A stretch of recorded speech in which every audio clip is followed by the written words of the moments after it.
Boa alvorada, período vespertino, noturno ou boa insônia para você que não dorme com a conjuntura de Terra Brasília e mundial. Você sempre preocupado com os problemas e com as soluções para a nossa galera e alternativas ao neoliberalismo. É por isso que estamos aqui mais uma vez no Papo Livres para debater a conjuntura, a correlação de forças, os problemas da ordem nacional e internacional num país sempre meio caótico, não é mesmo?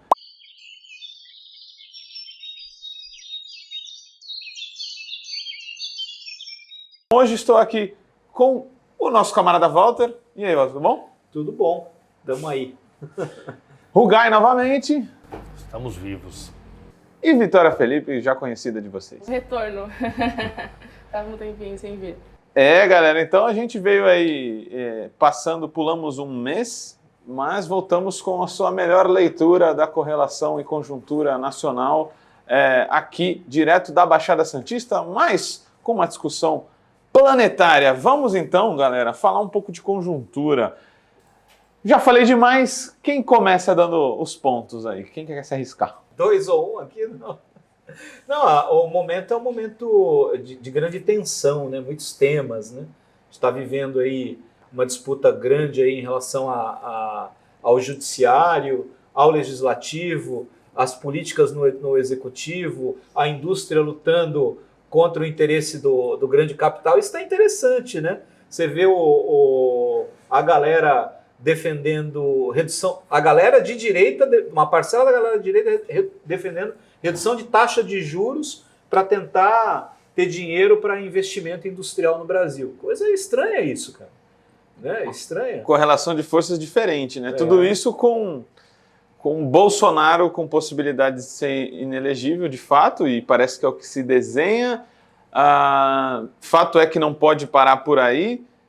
Um governo, acho que com dificuldades, né? A gente está vendo dificuldades de pautas que a gente lutou para que fossem colocadas durante a eleição, não está vindo ainda, mas resultados econômicos que pelo menos a Globo News está comemorando muito, né, Rogai? Sim, eu não sei se para a população isso ainda é significativo no seu dia a dia, mas o Walter falou, tem razão, os comentaristas econômicos que sempre se alinham ao mercado agora já estão falando, olha, vai ficar difícil o Banco Central explicar daqui para frente se os juros não cair, né? A gente está gravando hoje numa quarta-feira, amanhã, quinta-feira, tem uma nova reunião do Conselho Monetário Nacional. Para quem não sabe, ele se reúne todo mês e tem 3 pessoas. Simone Tebet, Fernando Haddad e Campos Neto. 2-1 para o governo. Faz 5 meses que tem reunião e o governo não baixa a meta de inflação. Então, a nossa inflação é uma das mais baixas dos países envolvidos do mundo. A inflação na Europa e nos Estados Unidos está acima daqui e a gente tem uma meta absurda de 3%, que nunca foi realizada, nunca foi cumprida. Esse conselho tem poder para baixar essa meta. E aí, se você baixa essa meta, é menos um motivo para o Banco Central manter a taxa de juros alta. A gente não vou nem entrar no mérito do argumento, né? Mas eles falam, precisamos subir os juros para baixar a inflação. Sobe um pouco essa meta da inflação. Vai ser 5, 6 mesmo, não vai ser 3. Sim. Mas o governo não dá esse passo. E nessa conjuntura, o Brasil volta a ter uma trajetória de confiabilidade para o investimento, né? Standard & Poor's coloca a gente de novo... Os ratings. E aí eu gostaria de uma fala, né? Não, veja bem, é importante, mas o que importa é comida na mesa, é o desenvolvimento interno, o consumo voltando. Mas não, a gente tem uma regressão da consciência dizendo que Standard & Poor's, que participou daquela bancarrota corrupta de 2008, é agora a grande avalizadora de que o Brasil está numa trajetória boa de novo. E aí, Vitória, o governo tenta dialogar com a classe média, dando desconto para carro. Acho que são 6 meses de governo já, né? Esperava que algumas coisas tivessem andado com mais agilidade. Isso já mostra as dificuldades que o governo está enfrentando, né?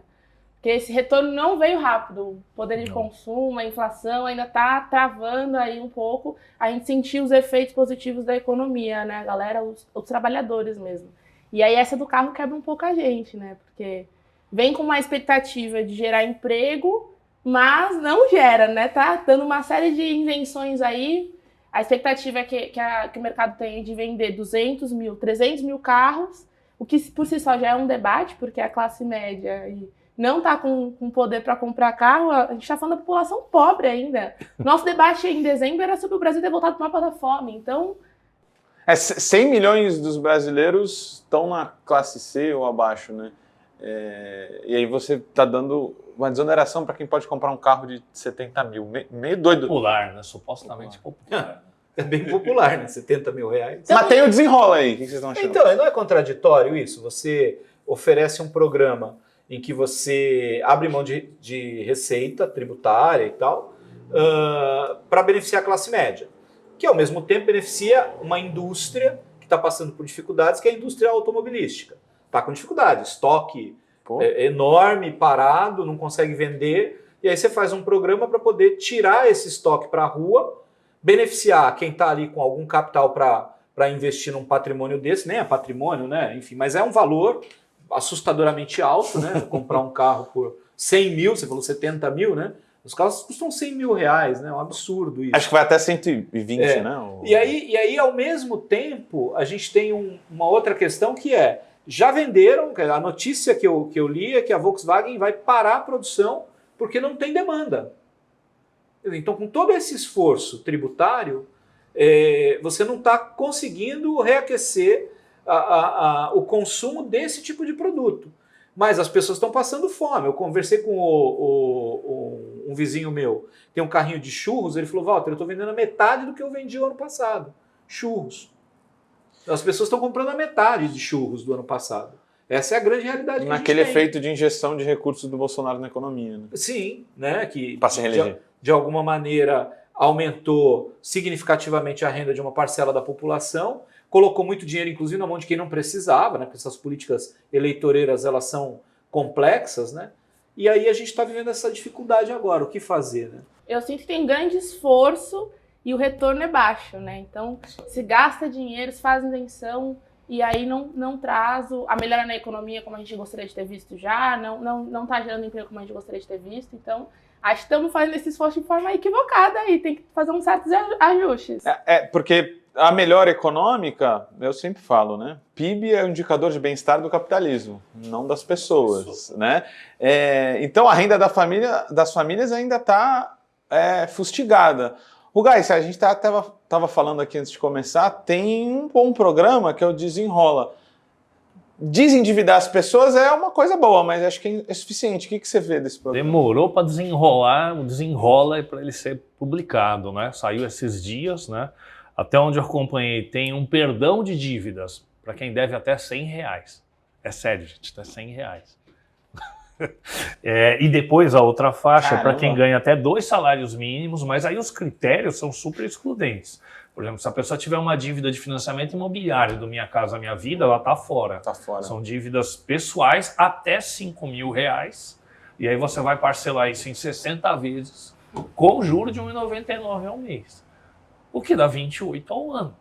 Ou seja, a pessoa do Desenrola, eu espero não estar errado, que eu não seja anual para não estar falando besteira aqui, mas se tiver correto R$1,99 ao mês, você está pagando o dobro da taxa Selic de juros. Então você está pegando a pessoa pobre que deve 5 mil, ganha 2 salários mínimos e está fazendo esse cara pagar mais de 2 vezes a taxa Selic. E é isso que vai desenrolar a vida das pessoas, né? Estou falando só de quem foi incluído, né? Porque tem uma maré de gente aí que deve muito mais que isso, né? E é pobre, continua sendo pobre, né? As palavras classe média, popular, quando a gente fala nesse debate, ficam bem baralhadas, né? Quando você fala carro popular. E aí você pega qual o poder aquisitivo de quem pode comprar esse carro, né? Esse empréstimo é um consignado. O governo está dando a garantia do pagamento. Isso. Você deve estar dando um consignado como aposentado, funcionário público. Porque 2%. Se o devedor não paga, o governo paga. Então, para o banco, para as instituições de crédito, é um belo negócio. Não precisa gastar com publicidade, fazer propaganda no Jornal Nacional, fazer propaganda em camisa de clube de futebol, como o clube que eu torço, que ostenta lá, né? A propaganda de um banco que esfola lá os aposentados e tal. Não, o governo garantiu 1,99 de juros. Eu tava com saudade da bancada mais ranheta do Brasil. Como tudo é pouco, né? É aquela coisa, você fala, é legal que exista, mas é pouco, né? Suficiente ainda. Eu acho que sairia mais barato, eu falei aqui, sendo você radical. falou, né? Fala um pouco. Sairia mais barato para o governo pagar essa dívida, pagar, ir lá na instituição bancária, falar, ó, quem está habilitado, vamos habilitar todo mundo aqui, vai na Caixa Econômica Federal, faz lá, que ela tem capacidade para isso, ok? Faz lá, ó, rastreia todo mundo, cadastra todo mundo, quem deve, ó, põe aqui, põe na minha mesa aqui o quanto todo mundo deve. Vai custar quanto? Pago, agora vocês vão me pagar sem juros. Sai mais barato para o governo fazer isso. Só que as instituições bancárias preferem receber parceladamente com 1,99% de juros ao mês, gente. É surreal, não tem sentido isso. Para a gente terminar esse primeiro bloco aqui, eu queria trazer uma última reflexão para a gente. Eu acho que o governo ele mira e, de fato, ele atinge setores... É muito ruim ficar falando classe B, C, D e E, mas C, D e E, ele até consegue... Aliás, D e E ele até mira e consegue atingir, seja com um pouco desenrola, que também não tem um raio muito grande, mas Bolsa Família, pelo menos até agora, está previsto para vir o benefício de 150. Mas essa do desconto do carro, me parece que a classe média que o PT perdeu e nunca mais recuperou, o carro é muito suficiente e aquele desconto do imposto de renda, com um governo que precisa recuperar a receita, só está vindo desoneração, né? Me parece que vai ser uma grande armadilha isso tudo, não? Sim. Como fecha a conta depois? Não sei se fecha, né? Essa é a questão, né? Como ganhar a classe média, né? Assim, eu acho que não se ganha a classe média desse jeito, né? Não se fala em nada estrutural para a classe média, né? O que aparece, a grande promessa para a classe média era isentar imposto de renda até R$5 mil, que é em torno de 3 salários mínimos, né? Nem Então, a gente lembrado. está falando aí de 3 salários mínimos, 3,5 salários mínimos, algo assim. Aí isso seria atingir diretamente a classe média com algo benéfico. Mas fazer isso sem uma reforma tributária para poder cobrir, né, essa perda de receita, tirando de quem pode pagar, não vai acontecer, né? Então essa é a disputa. Para aproveitar esse papo aqui, vou fechar esse bloco e vamos voltar conversando sobre reforma tributária, novo teto e as PPIs, tá bom? A gente já volta.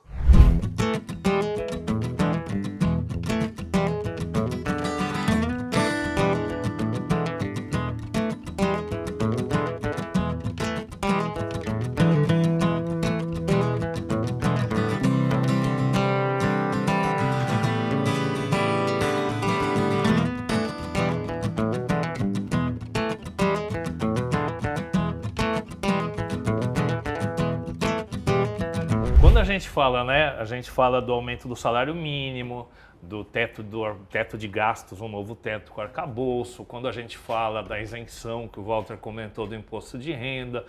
Gente, tudo isso não é uma exigência de nenhum revolucionário, não é exigência de nenhum reformista, nem reformista. Tudo isso eram propostas e compromissos de campanha assumidos claramente, reiteradamente por quem ganhou a eleição.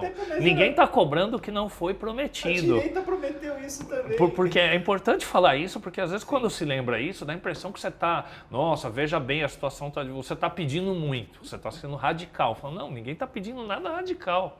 Né? Então é importante lembrar isso daí. Né? Isso cabe, isso foi dito. E quando a gente... Esse mês todo mundo está falando de junho de 2013 e tudo. O que estava... Não vou entrar no ponto central de 2013, mas assim, uma das coisas que estava em pauta era assim, a crise da política, a crise da representatividade. Toda a campanha foi feita em torno da frente democrática. Então você está falando da valorização da política. Qual o recado que você passa para a sociedade quando você faz toda uma campanha levantando algumas bandeiras e depois que é eleito, essas bandeiras vão sendo meio que, não vou dizer abandonadas, mas vão sendo minimizadas a tal ponto que elas quase somem. Rapidamente, né? Não demorou muito. Rapidamente. Como é que você faz o povo confiar na política de novo, né? Pergunta para a mesa, então, nessa questão da reforma tributária. O que está se encaminhando é um IVA, um imposto centralizado, que ele vai centralizar PIS, COFINS, IPI, ICMS, ISS. Vai ser... Eu acho que é uma evolução, porque simplifica e tal. Vai ser o maior do mundo, provavelmente, o maior IVA do mundo. Vai dar vários problemas. Antes da gente, ou não sei se a gente vai abordar aqui, de como isso se distribui para Estado, município, tem uma questão. O governo faz uma tática do tal do gradualismo que fala, não, vamos discutir reforma tributária, a burguesia quer discutir reforma tributária, especialmente isso. Mas o governo fala, não vamos discutir capital e renda agora. Vamos discutir em outro semestre. Esse eu compro na volta? Parece que tudo leva a crer que não há vontade nenhuma de fazer uma reforma tributária agora, nem por parte da direita, óbvio, por questões óbvias, e tampouco por parte do governo. A impressão que passa, muito objetivamente, é de que o que se falou em campanha não é exatamente aquilo que se está disposto a fazer no governo, porque a gente tinha que estar tendo agora um grande debate de enfrentamento mesmo, em relação a essa agenda tributária, do que foi falado na campanha como promessa, de que o discurso de todos era: precisamos taxar mais os mais ricos para poder dar um respiro para os mais pobres que pagam muito imposto. E nós não vemos nada disso acontecendo, nem em termos de proposta de novas políticas, todas elas são velhas, arcaicas, ultrapassadas, e não atendem nem a quem é revolucionário, que pensa, que pensa numa revolução, então, e muito menos a quem está no poder e se beneficiando de tudo isso. Né? Porque, de fato, a grande questão é que o capital se ajusta. Se as regras são essas, eles dão um jeito de bater a carteira das pessoas. Né? A gente aqui precisa pensar em estratégias de como levar mais dinheiro ou capacidade de consumo para melhorar a qualidade de vida de quem tem menos possibilidade. Né? Então, quando se isenta a compra de automóvel, você está beneficiando as pessoas que mais precisam? Não.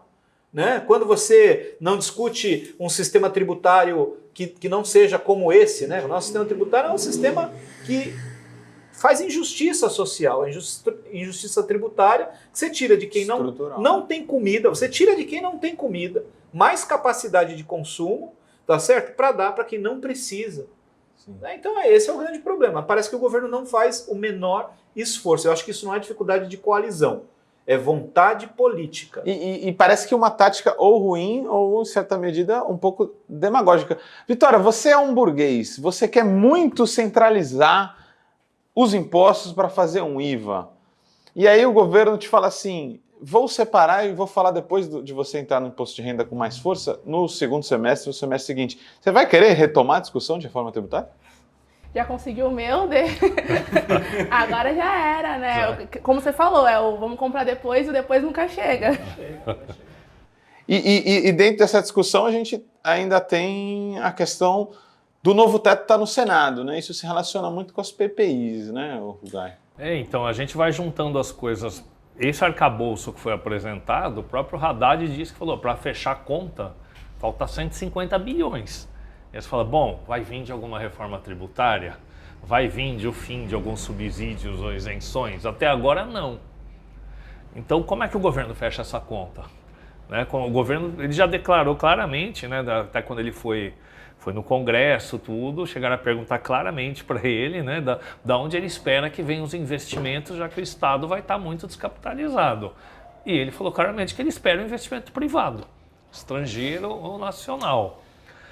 Aí a gente fica perguntando, tem alguma dose de realismo essa expectativa, olhando a história do Brasil, olhando o momento atual? Tá contando com que não vai vir, né? Tá contando com que dinheiro? Aí vai entrar as tais PPIs, em tudo que é setor da vida nacional, que foi instituído dentro do governo Temer, como parte do golpe, que muitos não falam nem que foi golpe, né? E tá lá, ninguém revogou.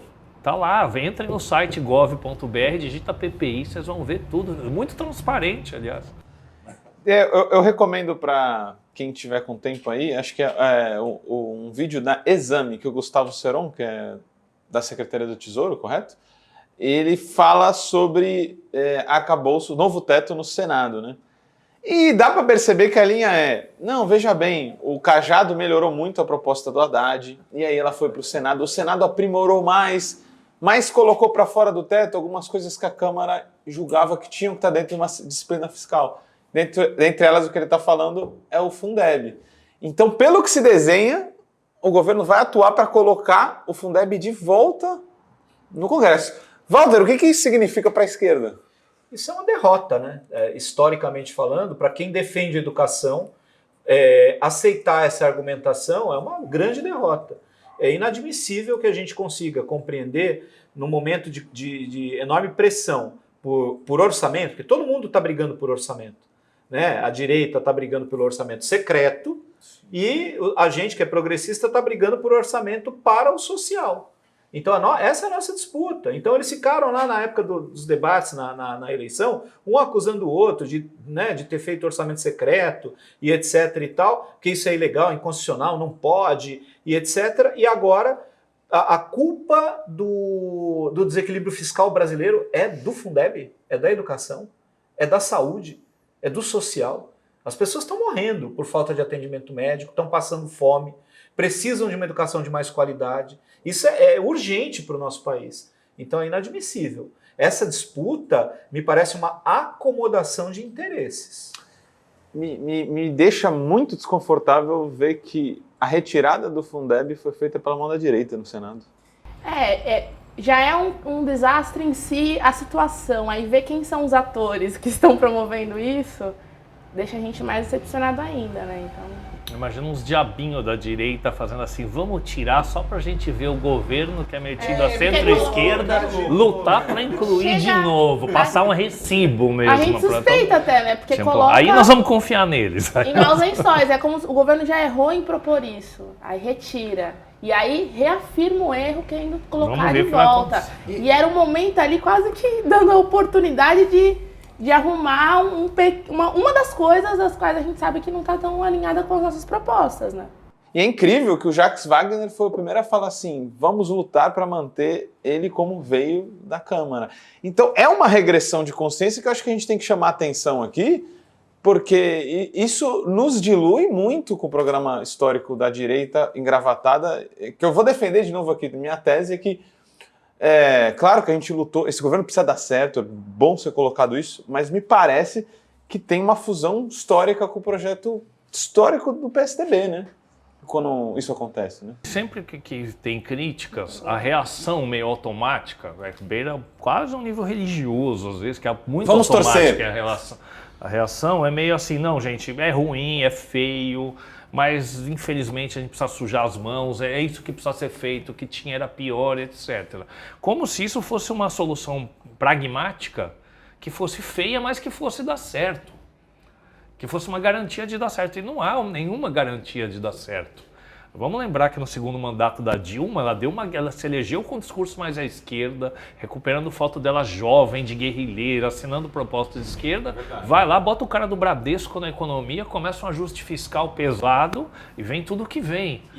E não deu certo. Isso, a tal governabilidade não foi garantida desse jeito, né? Porque vou citar uma medida que me chamou a atenção, me lembrei agora, assim, de passagem. O orçamento secreto acabou. Acabou, mas não acabou, né?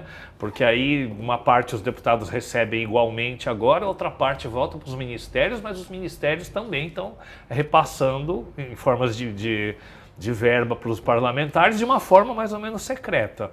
Uma das coisas que continua, por exemplo, é a grana para as tais comunidades terapêuticas para tratamento de alcoolismo e de drogas, que são quase 90% administrado por pastores, por igreja, que não recupera ninguém, que o Conselho de Psicologia está cansado de denunciar, tem tortura, tem maus tratos, culto obrigatório, etc. Isso está acontecendo agora. Essas pessoas estão sofrendo com essa situação e você está empoderando economicamente os setores evangélicos mais ligados à direita. Né? Então, que preço isso tem, sabe? E são setores que estão chegando em... Você falou do exemplo das comunidades terapêuticas e vai para a terceirização de creches nos municípios, que também hoje a maioria das creches estão ligadas a igrejas. E por aí vai. Porque a gente fala orçamento secreto, dá a impressão que é uma expressão muito burocrática, teórica, mas que não tem gente de carne e osso por trás disso aí. O problema é para onde esse dinheiro vai, né? O dinheiro não vai para programas que são facilmente monitorados, acompanhados e que podem apresentar os resultados. Esse dinheiro, o problema não é só ser secreto, o problema é para onde ele chega. Ele chega exatamente em serviços que você não tem como fazer um acompanhamento adequado do dispêndio, do gasto, né? Então é um dinheiro que se perde. E como ele se perde, né? O que acontece? A gente está vendo aí as operações de combate à corrupção mostrando onde o dinheiro chega, né? Esse é o último ponto, acho que a gente tem que colocar no nosso bloco. Aqui, a diluição do que a gente entende por serviços públicos universais, né? E isso está cada vez mais complicado de se entender pelo orçamento e para quem usa, porque o arcabouço meio que, o novo teto, ele assenta claramente uma forma de fazer política econômica de que a demanda por serviços públicos vai ser suprida por PPPs. Esse E dinheiro eles vão poderia falar, ir é pro serviço SUS. público Ele ainda, não vai pro mas SUS. não é, né? Ele não vai para o SUS, por exemplo. O dinheiro da comunidade terapêutica, por exemplo, tem pra uma onde questão de caminha? saúde, vai Para para... onde caminha isso? Se a gente for olhar todo o projeto, É. né? Vai sucatear mais ainda, e aí tem uma narrativa correndo aí que é sucatear para depois falar que precisamos privatizar, né? Se a gente fosse debater isso profundamente, assim, o que isso representa, né, a longo prazo, né? Sim. Tem dois problemas. Um que é da capacidade de investimento do Estado, que precisa ser recuperada, né? Então, a ideia de que o Estado não tem dinheiro para investir, para fazer infraestrutura e tal, então precisamos captar dinheiro para poder construir estrada, ampliar aeroporto, ampliar a operação de porto e tal. O Brasil precisa crescer, gerar emprego e tal. Então, essa é uma linha. E como é que você faz isso? O Estado não tem dinheiro, tem que pegar dinheiro privado. Só que a 13,75 a Selic, ninguém quer pôr dinheiro para construir estrada, pô. Né? Então, a grande guerra do governo, quando luta pela redução da taxa de juros básica e tal, também não é só por uma questão objetiva que vai afetar diretamente a gente, mas vai afetar também esse interesse do governo. Ele quer ampliar parcerias, ele quer atrair investimento, não só estrangeiro, mas inclusive de capitalistas daqui, que sentaram nos 13,75. Você não consegue encontrar. Quem faz algum tipo de investimento, a grande maioria dos trabalhadores não tem essa condição. Mas quem entende um pouco de mercado financeiro sabe. Você não encontra remuneração hoje melhor do que comprar a dívida do governo. Você põe o teu dinheiro para o governo te pagar. Então, a gente está, ao mesmo tempo, quem investe, né? Quem investe está ganhando dinheiro em cima da desgraça do país lá na frente, porque isso vai ter que ser pago lá na frente. Aí, o industrial está desesperado, ele quer ampliar a fábrica, quem quer construir, as construtoras querem construir, mas precisam de dinheiro. Mas quem vai emprestar dinheiro para ele? Quem vai emprestar? Quem vai comprar um fundo imobiliário hoje para capitalizar uma empresa, para construir até habitação popular? Não vai. Por quê? Com 3,75 de taxa.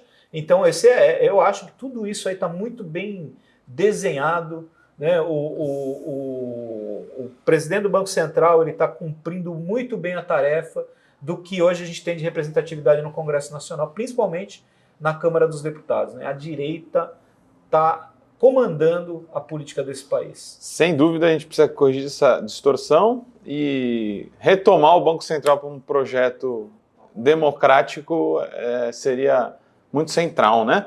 Agora a gente está acabando o nosso segundo bloco, vamos voltar para o terceiro, onde vamos discutir a tal correlação de forças. Como todo trabalho independente, esse podcast pode estar por um Pix, ou melhor, um Tris, sem o apoio solidário de seus ouvintes. Portanto, se você já se divertiu conosco, se enriqueceu, se informou, ou se fomos apenas um passatempo para você, nos ajude para que continuemos existindo. Sem financiamento, sem independência. Portanto, ajude o Vozes Livres se tiver consciência. Isso pode ser feito pelo nosso apoia-se/podcast Vozes Livres ou pelo Pix, pelo e-mail podcastvozeslivres@gmail.com, escrevendo no assunto a palavra Vozes. Voltando aqui para o nosso bloco 3, onde a gente vai falar de um mito, de um fantasma, de uma rebelião, de um problema, de uma solução. Não, ainda não é o livro Junho de 2013, A Rebelião Fantasma, que eu estou falando. Estou falando do conceito polemiquíssimo chamado correlação de forças. A gente achou interessante debater essa questão da correlação de forças e ela tem uma relação central com a questão de junho de 2013, né? Que a gente falava que era um momento de disputa, de correlação de forças. Hoje, a correlação de forças geralmente é misturada com análise e diagnóstico. Diagnóstico é uma coisa, correlação de forças é outra, né? Às vezes, alguns querem submeter o diagnóstico à correlação de forças ou ao contrário. Uma grande polêmica, né? O que vocês acham de todo esse debate e o que se conecta ainda? 2013 ainda nos ronda de alguma forma, não? 10 anos agora, né?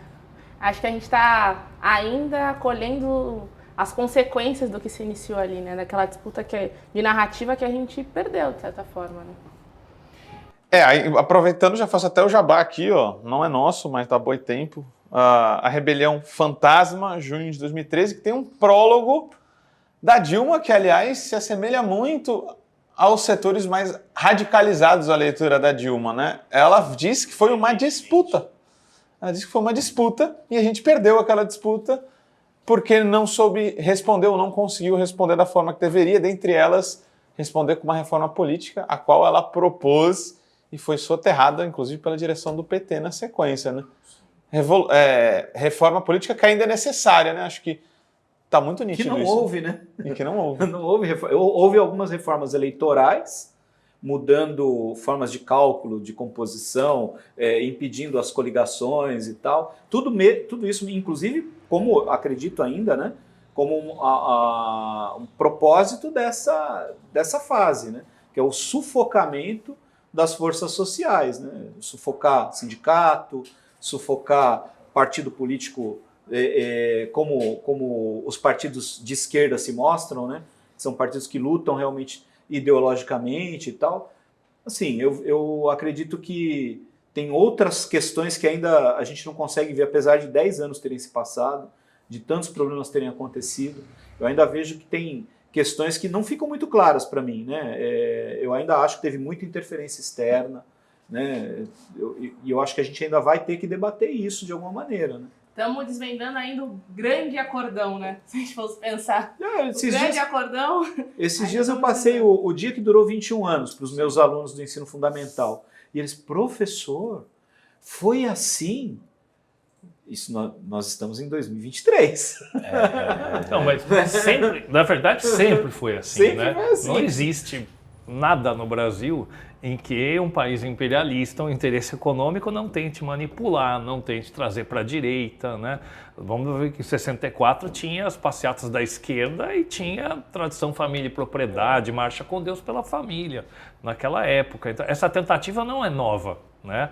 Ela tem as formas históricas do presente, mas acho que 2013, o que dá para a gente trazer para hoje, marca um momento de esgotamento de um ciclo de crescimento econômico, onde o governo chega para uma parcela da população que acostumou a uma progressão e fala assim, daqui para frente não cabe, daqui para frente vocês se contentem com o que está aí.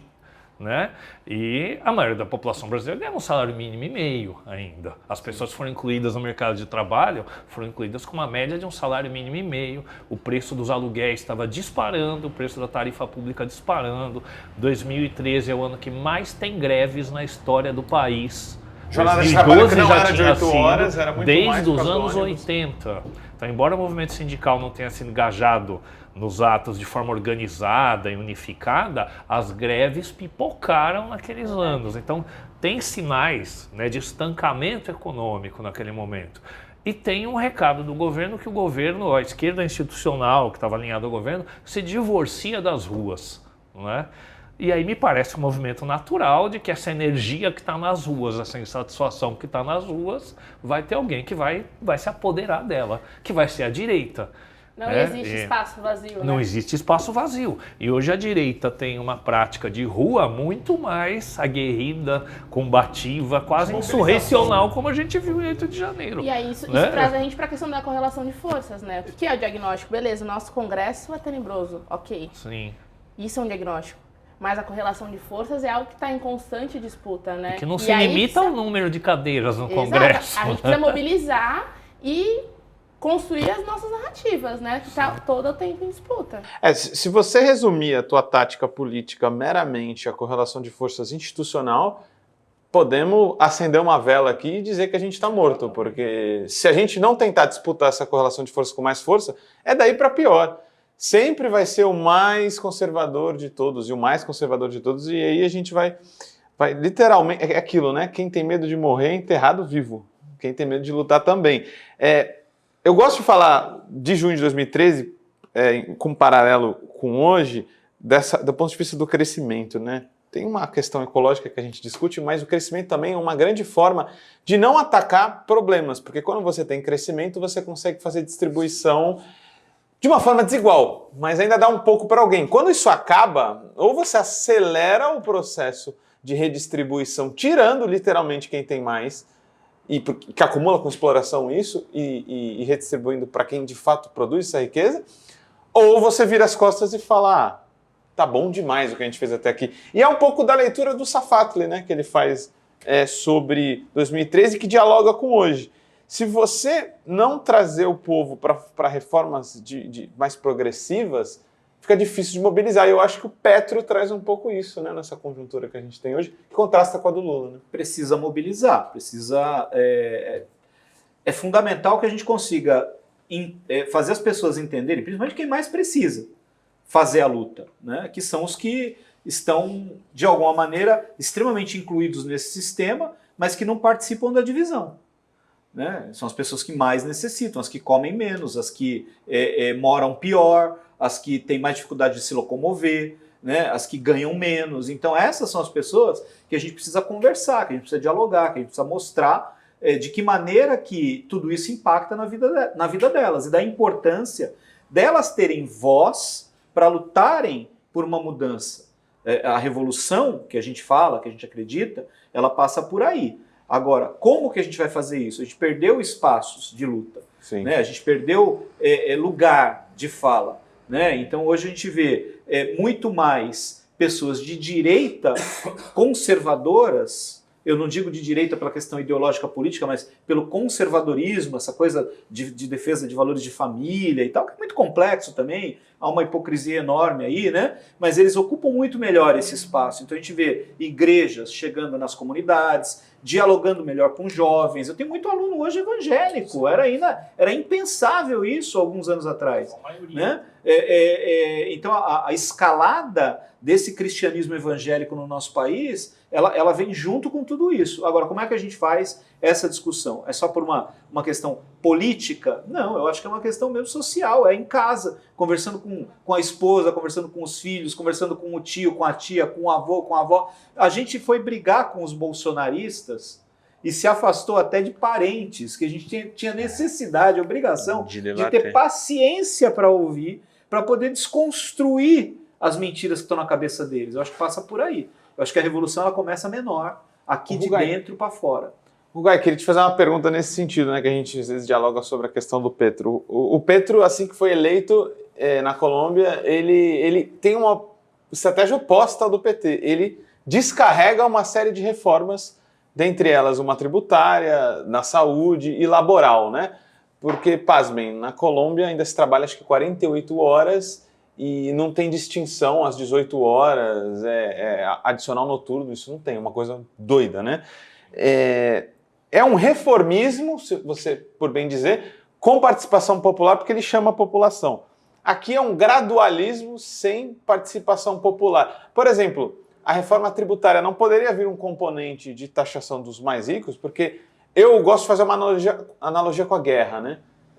Política é guerra sem sangue, né? Guerra é política com sangue. Eu preciso de balas para ir para a guerra. Se a gente está numa reforma tributária, a gente vai imprimir panfleto, a gente vai colocar as bandeiras na rua. Eu tenho argumento para falar com a dona Maria. Sem arma, ideologicamente. Você vem dessa perspectiva que o governo pode estruturar essa... Sim, eu vejo a comparação com a Colômbia é muito boa, porque...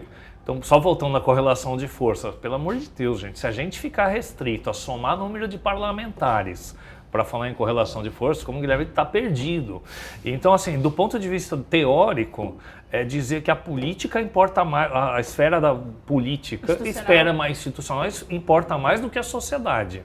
Que é um erro crasso para quem é materialista. Do ponto de vista histórico, é ignorar que ao longo de toda a história do Brasil, a gente teve avanços e congressos reacionários e conservadores aprovaram pautas progressistas quando eles viram que era importante aprovar, porque ia pegar bem, porque a sociedade estava pressionando. Porque não tinha outra opção, né? Não tinha outra opção. Quantas medidas progressistas, por exemplo, recentes agora, de defesa da mulher, estão sendo propostas por deputados de direita? O que é isso? É porque ele acredita? Não. É que alguém vai aprovar, a sociedade, então eu vou ser pai dessa criança aqui para depois... Então a sociedade tem como fazer, né? Não baixou a tarifa? Não falavam que não dava para baixar a tarifa e deu para baixar a tarifa, né? Então as coisas são possíveis. Agora, na América Latina como um todo, né, o presidencialismo é uma instituição muito forte. Eu não consegui fazer a conta, mas se a gente pensar a quantidade de pessoas que votam para presidente, é infinitamente maior do que a quantidade de pessoas que votam para deputado, seja nominalmente ou seja em legenda. A instituição Presidência da República tem uma representatividade muito maior do que a do Congresso. E de repente todo o projeto que venceu as eleições está sendo deixado de aplicar porque uma outra instituição que tem muito menos representatividade, então lógico, se tivesse mecanismos de participação direta, de consulta, seria muito melhor. Mas entre a presidência e o Congresso, quem é que representa mais a vontade popular? Né? É o Executivo. E isso não caminha porque você negocia com o Congresso, você não estimula a opinião pública, ou estimula insuficientemente, né? E me alongar só mais um pouquinho. No primeiro mandato, como o ciclo era de crescimento, você não precisava nem mobilizar socialmente, nem fazer debate ideológico. A economia está crescendo, vai gerar simpatia. Agora, você não tem mais esse cenário. Então a gente está vendo as medidas econômicas são insuficientes para gerar essa simpatia popular. Ou você vai fazer um debate mais franco sobre o Campos Neto, sobre tudo isso de uma forma e outras coisas, e você vai ter que mobilizar alguma coisa. Só que isso não está no receituário que o PT teve de governar nos primeiros mandatos. Então, é uma situação que pede uma outra atitude. Como é que vai lidar com isso? Vamos dizer assim, as aspas importam, e muito agora, né? Até fazendo um breve comentário, se a gente fosse pensar sobre o debate que teve em relação aos ministérios e tudo mais, é complicadíssimo a gente abrir a folha todo dia, ter uma aspas lá do Lira, e demorar dias para vir uma aspas do Lula lá se posicionando e influenciando a narrativa do que estava acontecendo ali, né? Então, isso é um erro aí grave, né? Pois é, eu acho que temos um esgotamento disso que foram os governos de coalizão, mas não acho que a gente tem uma ruptura do poder do presidencialismo ainda. Eu acho que é exagerado dizer isso. Aí tem um problema ainda mais grave, né, na questão da reforma política tão necessária. O que se propõe aqui é radicalizar o governo de coalizão. A gente vê, por um lado, que esse governo não está dando certo, porque quem vence a eleição chega lá e não consegue governar, porque a coalizão não está funcionando. Né? E aí não está disposto também a fazer como o exemplo que foi dado aqui, não tá afim, né, de cutucar o formigueiro, né? Vamos, gente, vamos lá, né? Eu vou junto com vocês, vamos junto aí, né? Não tá afim de fazer isso. E aí é óbvio que para o parlamento hoje, na figura do Lira, representado pela figura dele, o grande centrão, o maquiavélico centrão, o centrão do mal e tal, o centrão hoje está dizendo assim, não, olha, essa é a melhor maneira de governar, inclusive, temos que empoderar ainda mais o presidente do Congresso. Sim. Ele tem que estar equiparado ao presidente da República. Ele é que tem que ser o poder moderador aqui. Essa é a disputa. E se puser isso em discussão na sociedade, é capaz de prevalecer essa narrativa deles. Então a gente precisa... Eu acho que chamar o Lula pra luta, meu. Tá faltando o Lula pra dentro. Cadê o Lula aqui? Pegar o Lula tá pelo falando laço. grosso lá fora. Eu amei o discurso dele lá fora, cara. Também. Me lembrou o discurso do muito Fidel. bom. Me lembrou o discurso do Fidel. Eu falei, eu fico até arrepiado quando eu Cadê falo. os pobres no orçamento aqui? Ele, né? Mas cadê o Lula pra falar isso pra dentro aqui? Galera, vamos lá. É aqui, ó. Pois é, gente. É muito triste o fim, mas temos que finalizar por aqui. Agradeço a todo mundo que esteve presente e eu chamo a atenção de novo para vocês darem uma olhada aí no livro, que tem muito a dialogar com o momento atual. Não é possível desconsiderar a atuação externa, né? Mas talvez algumas leituras enfatizam mais isso, outras não tanto, falam que a gente perdeu uma disputa política nas ruas e que 2013 foi um pouco do embrião disso que a gente chama de extrema-direita aí, um movimento social hoje, né? Então, deem uma olhada e continuem nos seguindo aí. Obrigado, galera. Valeu. E até a próxima. Nos acompanhem nas redes sociais, @Livrescop e @Livresprodutos do Bem. O Vozes Livres é um podcast realizado pela Rede Livres e financiado pelo Sindicato dos Químicos Unificados de Campinas e Região e pela Federação dos Trabalhadores do Ramo Químico do Estado de São Paulo. Produzido coletivamente por Guilherme Prado, Vitória Felipe e pelo coletivo Orvalho Filmes, composto por Eduardo Ferreira, Gaspar Lourenço e Guilherme Bonfim.